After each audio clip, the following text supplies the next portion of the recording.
चन्नी जी को मिले? मेरी टेलीफोनिक बात हुई, मैं कल मिल रहा हूँ उससे। प्रधान वही रहेंगे, राजा वड़िंग। किसी की हिम्मत नहीं है जो हाईकमान को आंख दिखा, हिंदुस्तान में नहीं है। अनुशासनहीनता के मैडम सिद्धू बाहर कर दिया। ऐसा कोई रास्ता निकलेगा जिससे सारे इकट्ठे आएंगे और मुद्दे की बात करेंगे। यहाँ बम बारूद गिर रहे हैं लेकिन फिर भी बात तो कर रहे हैं, कोई बगावत नहीं है। ये तो आप मेरे कैमरा के लिए कह रहे हो। मेरे घर में कितनी टिकटें आएंगी, मेरे बेटे को टिकट मिलेगी कि नहीं मिलेगी? या इस नेता को 10 दे दो, इस नेता को 20 टिकट दे दो, इसको 50 दे दो, ये नहीं होने वाला है। पहली बार ही नहीं है कि कांग्रेस ने कोई फैसला हाईकमान ने लिया और यहाँ पे नाराज हो, यहाँ खुश ना हो, उन्होंने बदला। तो पहला तो हुआ नहीं। मैं समझ गया, मैं अपनी कमजोरी भी जानता हूँ, मेरी अपनी ताकत भी जानता हूँ। बता दीजिए आपकी कमजोरी क्या है। आज हम देख रहे हैं कांग्रेस चुनाव के बाद चुनाव हारी जा रही है, क्योंकि मुझे आज ये लगता है कि कांग्रेसी वो कुर्सी की लड़ाई कर रहे हैं। किसको डिप्टी सीएम बनना है, किसको सीएम बनना है, किसको होम मिनिस्टर बनना है। जो इनके विरोध में हो, चाहे उसके पार्टी के अंदर क्यों, चाहे पार्टी के बाहर क्यों, उसको दबा देते, कुचल देते, समाप्त कर देते। कांग्रेस को दुश्मन चाहिए ही नहीं है। कांग्रेस को हराती है, यहाँ पे सबकी लड़ाई होती है। मैडम आप किस जमाने की बात कर रहे हैं, ये पुरानी बात है। ये जो आरएसएस के लोग जो ड्रम बजाते हैं ना, ये मुसोलिनी ने दिया था।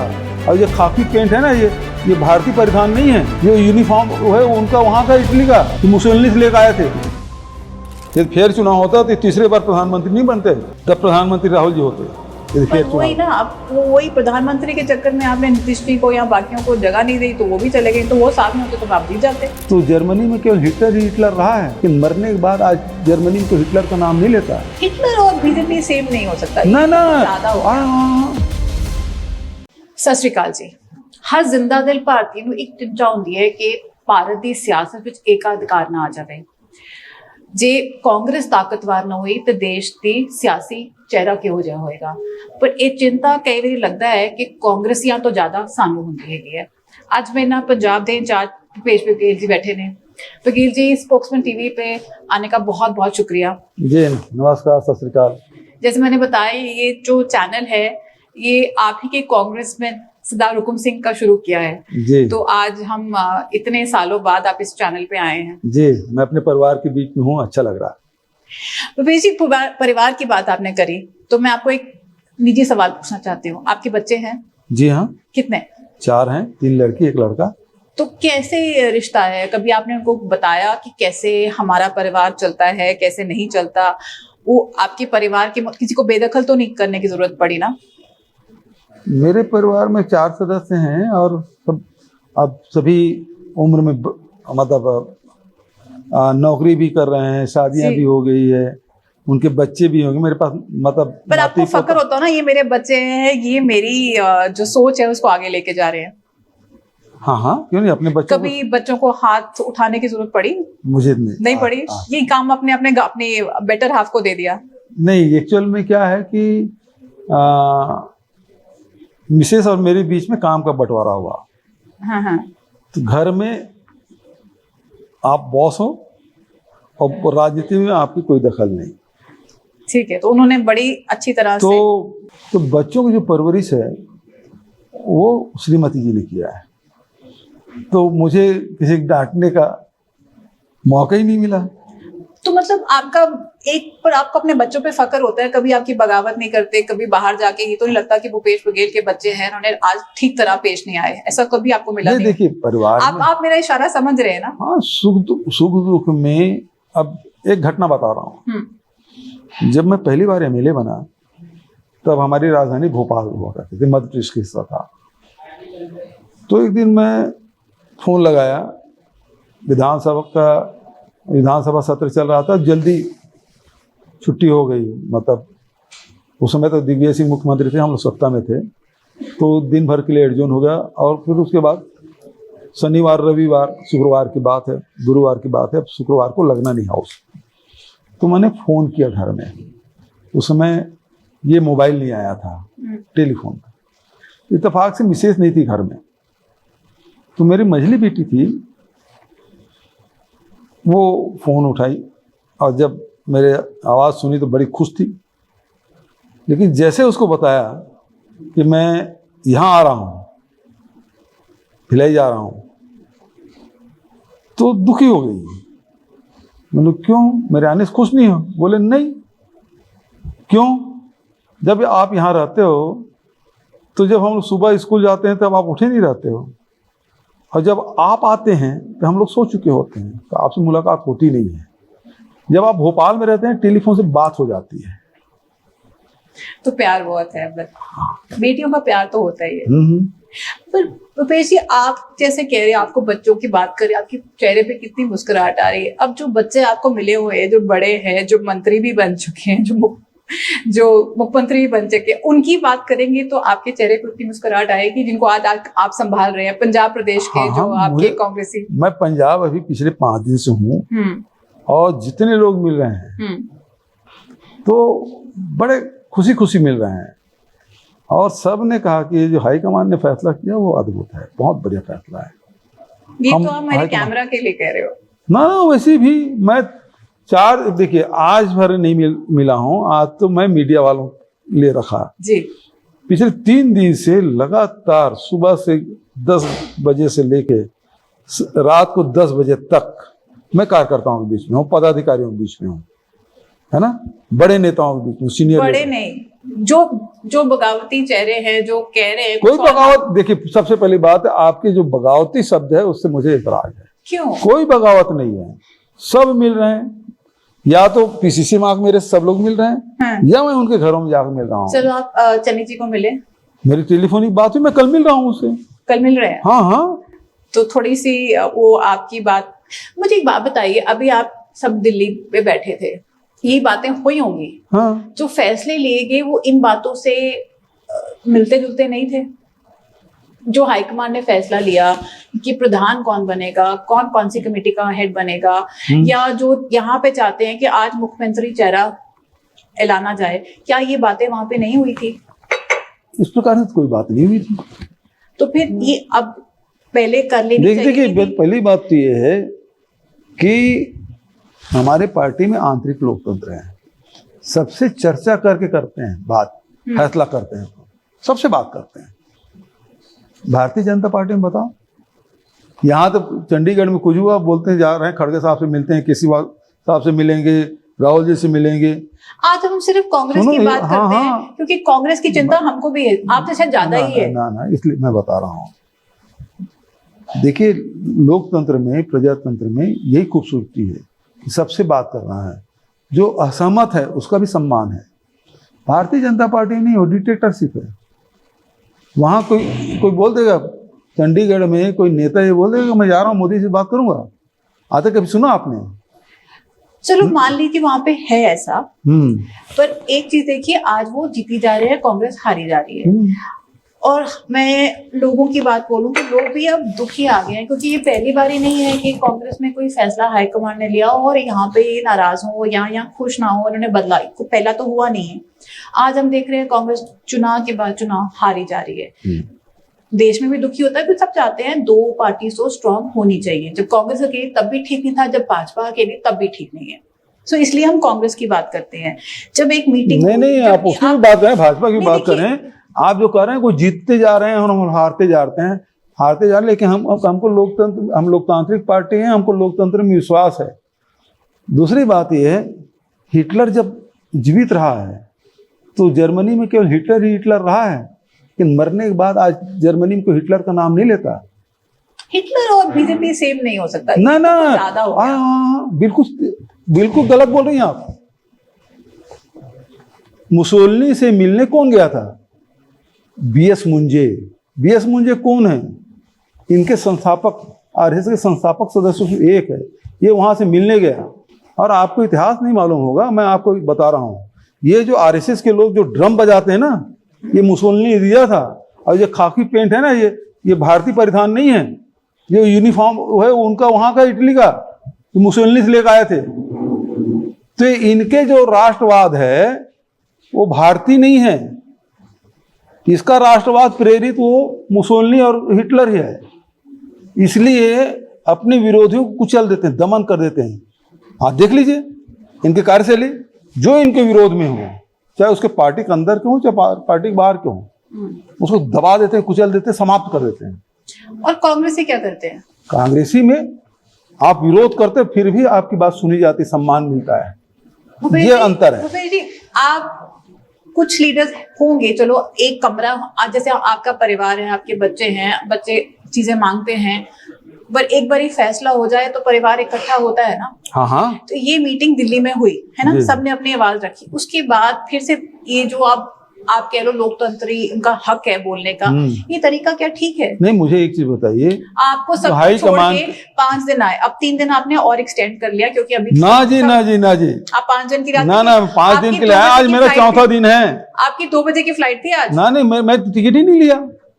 अरे मैंने टिकट ही नहीं लिया, मैं 5 दिन जिस दिन आया उसको खोल के 8 दिन रह रहे कि नहीं रह रहे? आज चौथा दिन है, मैं कल 5वें दिन निकल जाऊंगा। भाई आपको बहुत वजन लग रहा है। नहीं नहीं, आप रह के जाइए, अच्छी तरह से हमारी हॉस्पिटैलिटी एंजॉय करिए। पर एक चीज है कि यहाँ पे जो पॉलिटिक्स कांग्रेसी खेलते हैं, हर बार ही खेलते हैं, ये पहली बार ही नहीं है।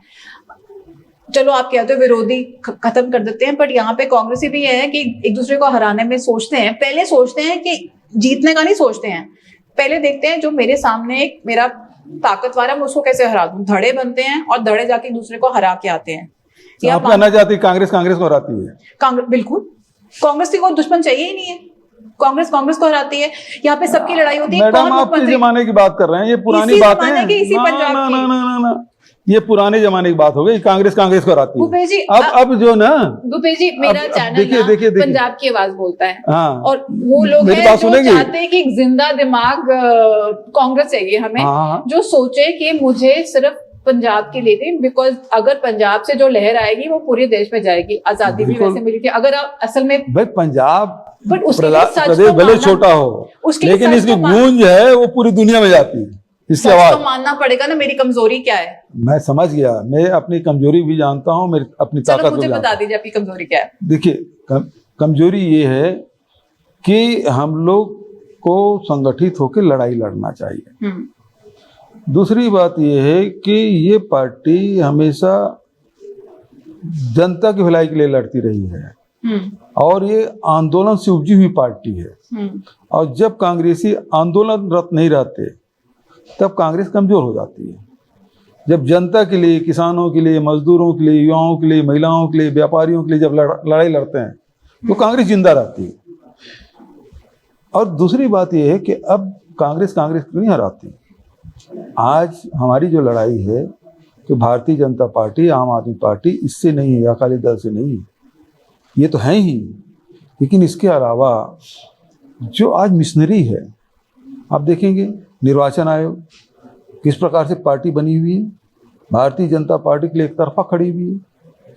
आप चाहे हरियाणा देखें, चाहे महाराष्ट्र देखें, चाहे वो बंगाल और बिहार की बात करें, किस प्रकार से निर्वाचन आयोग ने बिल्कुल जिताने के लिए बेशर्मी हद तक के जाके उनको मदद किया।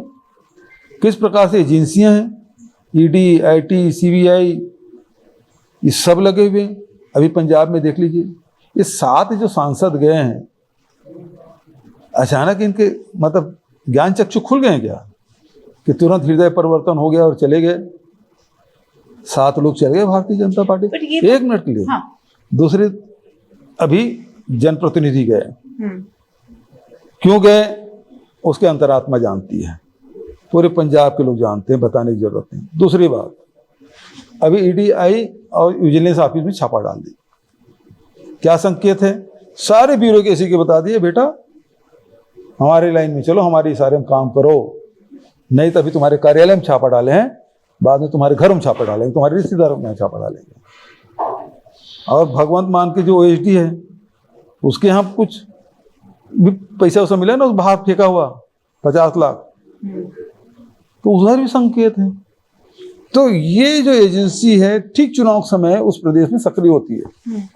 और ये बीजेपी की जो कार्य करने की शैली है, अमित शाह के शब्दों में ये क्रोनोलॉजी, उनके तो ये क्रोनोलॉजी समझिए कि किस प्रकार से ये बिहार में, बंगाल में, मध्य प्रदेश में, छत्तीसगढ़ में, राजस्थान में जब हमारी उनकी सरकार नहीं थी तो किस प्रकार से सक्रिय होके ये लोग करते हैं। तो ये लड़ाई इनसे भी है। फेयर चुनाव हो जाए, यदि फेयर चुनाव होता तो तीसरे बार प्रधानमंत्री नहीं बनते मोदी जी।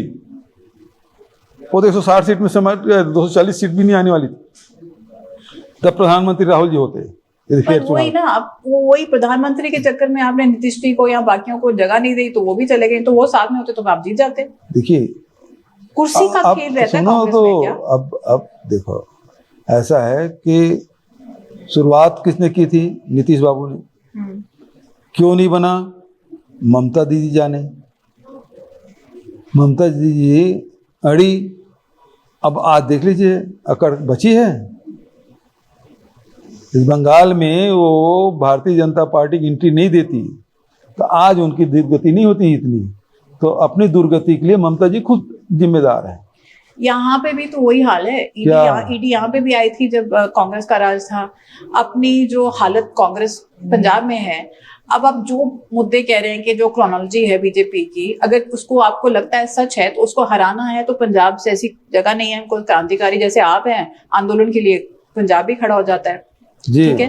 पर उसके लिए मुझे इतना विश्वास तो चाहिए, जो मेरा लीडर जिसको मैं वोट डालूंगी उसमें पंजाब की या उस क्रांति की फिक्र है कि वो सिर्फ कुर्सी के लिए लड़ने आ रहा है। क्योंकि मुझे आज ये लगता है कि कांग्रेसी जो आज है वो कुर्सी की लड़ाई कर रहे हैं। वो ये देख रहे हैं कौन प्रधान बनेगा, कौन टिकटें बांटेगा, किसका धड़ा ज्यादा स्ट्रांग होगा, किसको डिप्टी सीएम बनना है, किसको सीएम बनना है, किसको होम मिनिस्टर बनना है, उसकी लड़ाई है। उनको ये नहीं फिक्र है कि पंजाब के मुद्दे क्या है, क्या पंजाब में आज जो हालात है, इंडस्ट्री नहीं आ रही है, क्यों नहीं आ रही है, उसमें क्या क्या चीजें, उनके बारे चिंता नहीं है।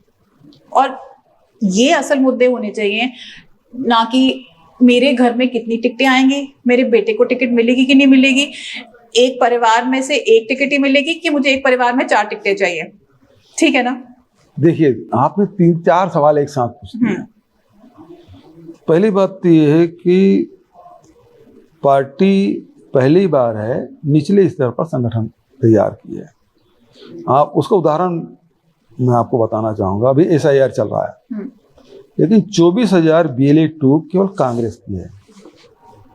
रिकॉर्ड है, आप निर्वाचन आयोग कार्यालय से अभी निकाल सकती हैं आप। तो BLA-2 कांग्रेस की बनी है। भारतीय जनता पार्टी या अकाली दल या आम आदमी पार्टी इसके 10,000 आंकड़े नहीं छुपाए। तो 24,000 BLA-2 केवल कांग्रेस की है। यदि कांग्रेस ने संगठन में काम नहीं किया तो ये बना नहीं सकते थे। बाकायदा हमने ट्रेनिंग दी, तो हम लोग अब पूरे संगठन ढांचा खड़ा कर दिया है। दूसरी बात मुद्दों की, मुद्दे इसका श्रेय आप इसको देते हैं जो आपने संगठन बनाया? संगठन का है। नहीं, जो देखो संगठन आप अपने प्रधान को देते हैं, इसीलिए आप राजा वड़िंग के साथ खड़े हैं कि उनको बदलेंगे नहीं। आप तुरंत ये तय कर लेते हैं कि मैं किसके साथ खड़ा हूं। मैं कांग्रेस का आदमी हूं भाई। मैं सुनो, एक बात सुन लीजिए, मेरी बात सुन लीजिए, मेरी बात सुन लीजिए। आप तो उत्तर नहीं सुनना चाहते, प्रश्न खड़ा करते हैं।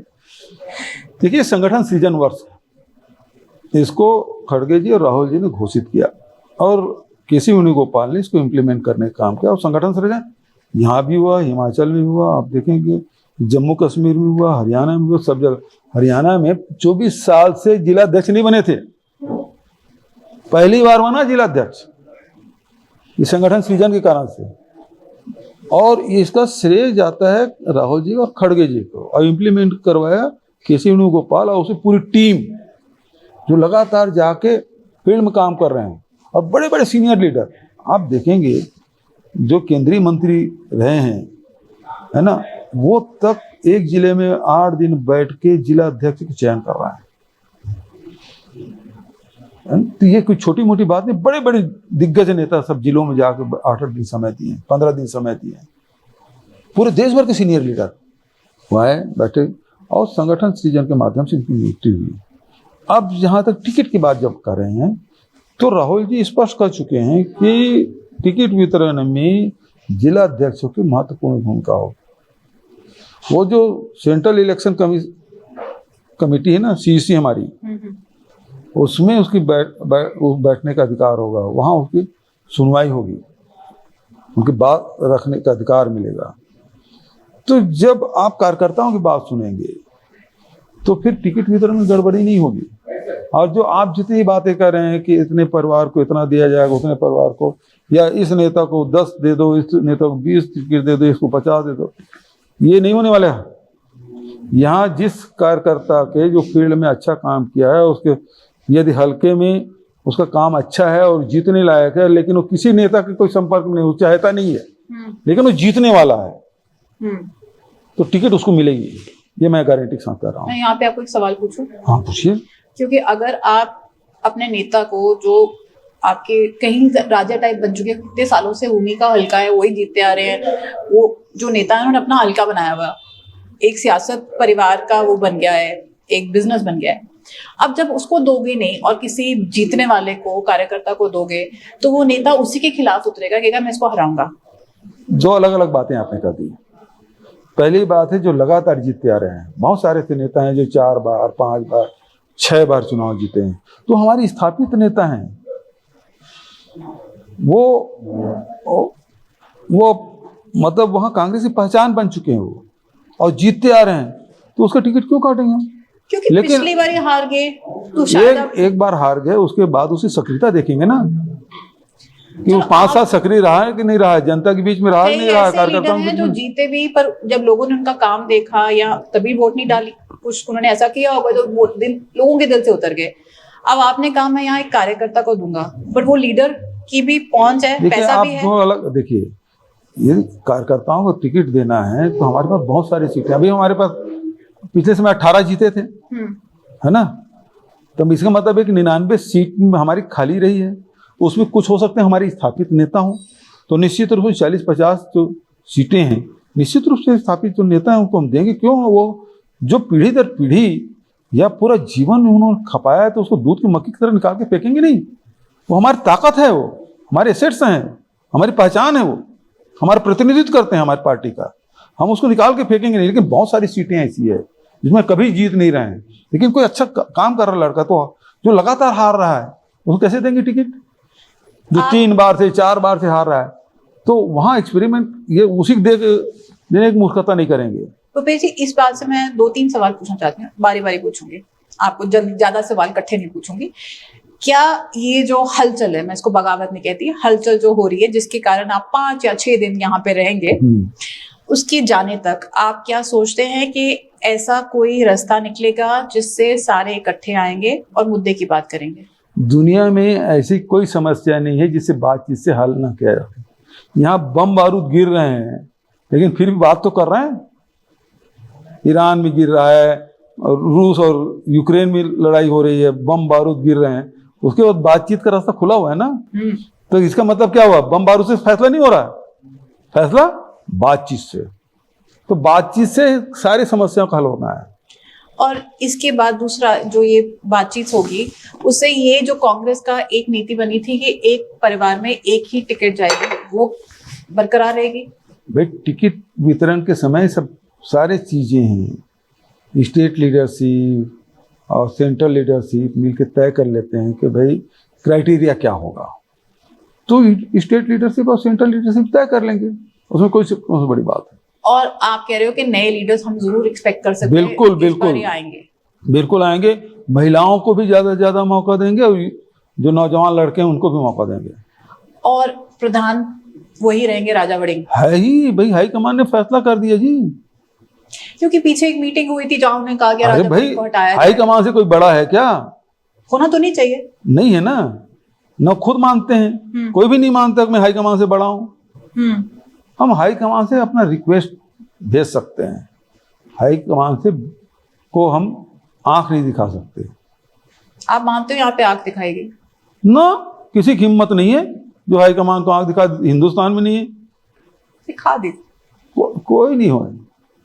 आप मानोगे नहीं। चलो मैं आपको आखिरी सवाल नहीं कहती, आखिरी सुझाव देती हूँ, क्योंकि मैं मनोवैज्ञानिक हूँ। अच्छा, मुझे लगता है कि कांग्रेस के सारे लोगों को बिठा के ना आप एक की ट्रेनिंग करिए कि अनुशासन क्या होता है और अपनी आवाज कहाँ पे किस तरीके उठानी चाहिए। देखिए, और पार्टी फर्स्ट का एक पंजाबी जो कौम है ना, वॉरियर कौम है, लड़ते रहे सैकड़ों साल से, है ना।